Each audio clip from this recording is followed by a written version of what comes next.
Je me taire.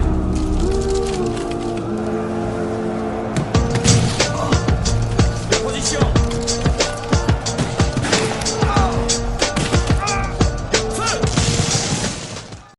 Hello lovelies. If you have an interest in conspiracy theories, as I do on an academic basis, you might have it for other reasons, but you run into some weird ones. My favourite strange one, as I've said before, is that Stephen King shot John Lennon, based on the fact that the person who did shoot John Lennon bears a passing resemblance to Stephen King. And that is what most conspiracy theories are. They're a pathological overextension of the human ability to see patterns and to draw inferences from what we see. It's advanced, if you like, pattern recognition and motivated reasoning that drives most conspiracy theories. One of the other weirder ones that I've run into came up recently in my comments section, and that is this weird far-right conspiracy theory that the Jews control pornography and are using it for some reason that is negative to the world at large, and to the superior white race in particular. So some international conspiracy of Jews, the Jews again, has promulgated and popularized pornography for some reason. And that is where it gets kind of vague. This weird idea goes back to the 19th century, and it's, strangely enough, it's exactly opposite to the sex-negative conspiracy theories about pornography coming from the extreme wing of feminism. The far right believes, or believed, that pornography undermined white male patriarchal supremacy, while the sex negative feminist wing believed that it promoted the white male patriarchal supremacy. So both, this is a great example of the kind of motivated reasoning that I'm talking about. Both of them can look at something, decide that they don't like it for whatever reason, and then post hoc rationalize it into their own ideological framework and turn it in their own minds into a big problem that everybody needs to deal with right now. So yeah, this existed since the 19th century, but it really took off in the 1970s when porn briefly went mainstream and porno chic was a kind of fashion movement. And then this century it has ramped up again due to the ubiquity of free and easily accessible porn on the internet. Though, you know, looking outside my window, society hasn't collapsed yet. And in fact, it seems better than it was in the 1970s when I was born, which rather undermines the whole idea, I suppose. So, what is it that is supposed to be so bad about porn from the view of the far right? Well, I mean, I don't imagine that they're fans of interracial pornography, but then it's often a little bit racist itself, so who knows? Racialized pornography plays into taboos, you know, and that makes it have a little bit more of a frisson for some people. I have known black girls who were heavily into playing the part of a slave from American history, and you know, it's hard not to judge sometimes, but I try not to. So is it that maybe? But you would think they would be up for a bit of racist pornography. Sometimes they claim that it's an indication of societal decline, that somehow salaciousness, adult entertainment, a liberal and libertine attitude towards sexuality is somehow degenerate or bad or wrong.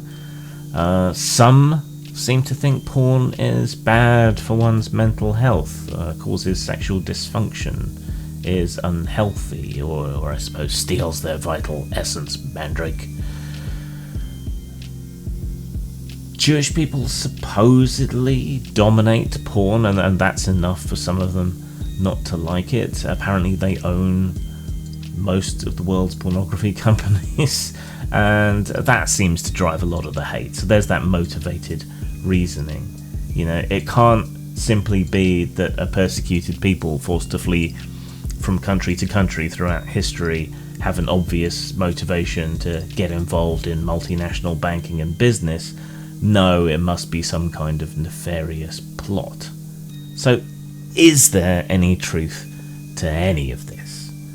Now, I might be biased. I work in adult spaces with adult performers, many of whom I count as friends. But this kind of thing just reinforces my pre-existing anti-censorship views and gives me an interest in the history of the issue and the science of the issue. Well, here's the funny thing about porn, and we know this from the stats many of the sites release, but perhaps most notably Pornhub.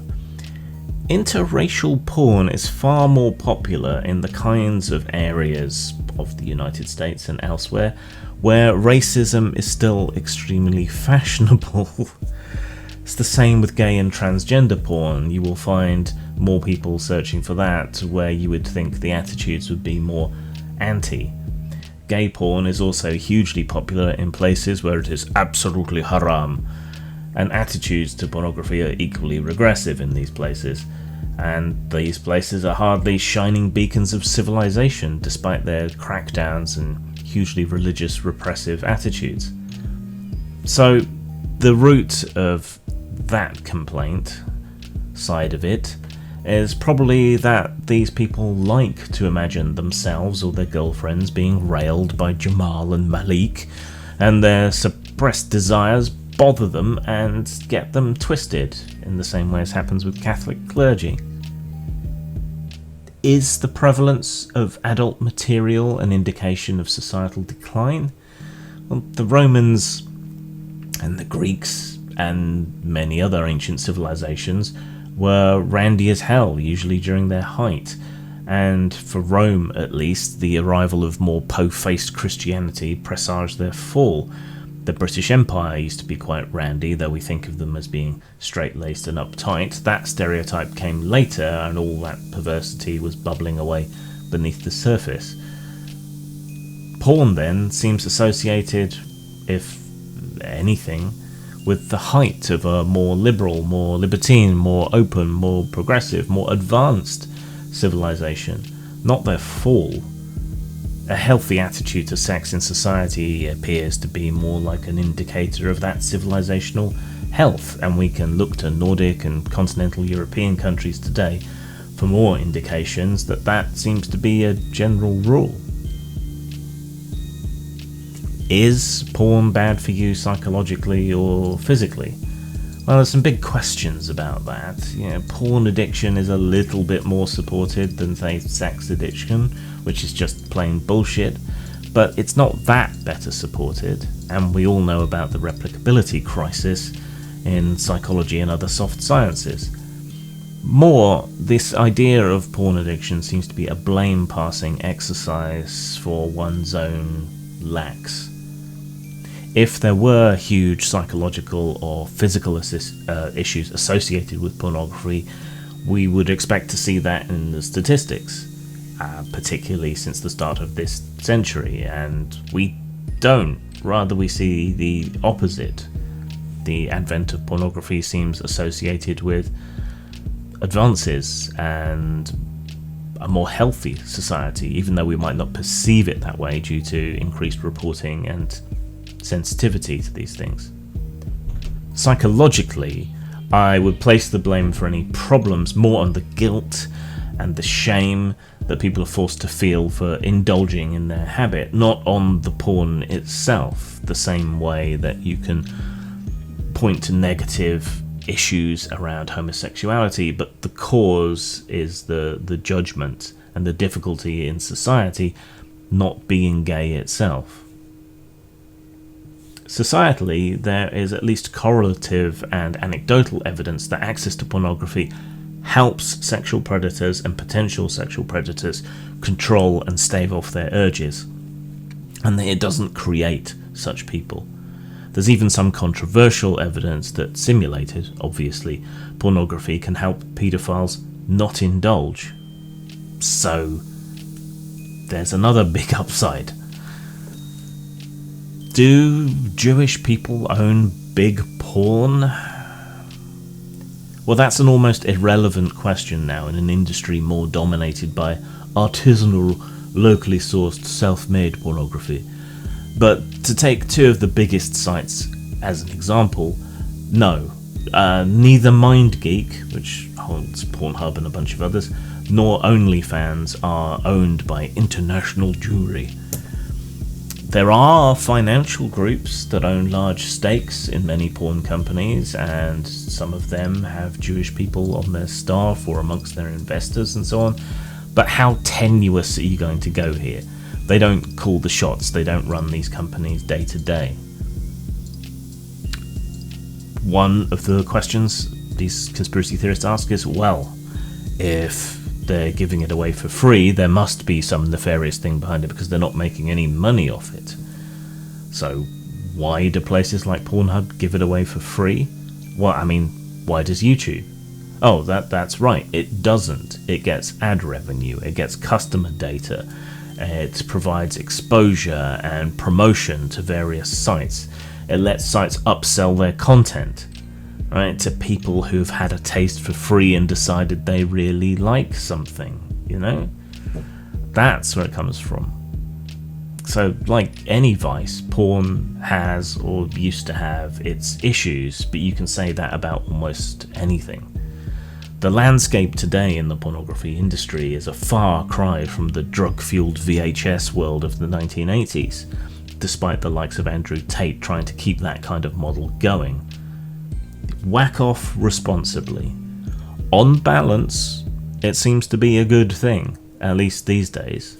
Pay your porn stars, enjoy a healthy prostate, and stop worrying about whether Shlomo is providing the lube. Peace and zang. The world is full of terrible erotica, exacerbated by the existence of the internet and the low barrier to entry. And no, it's not just men describing women in terms of how their boobies jiggle. Now you too can churn out cringeworthy, barely literate erotic nonsense with filthy shades cliché. 2 players, one the dom, one the sub, fill out bingo cards with awful words and props, and then try to fit them into their purple prose over several rounds of foreplay, sex, and aftermath. Whoever scores the most by working their words into their florid gibberish wins.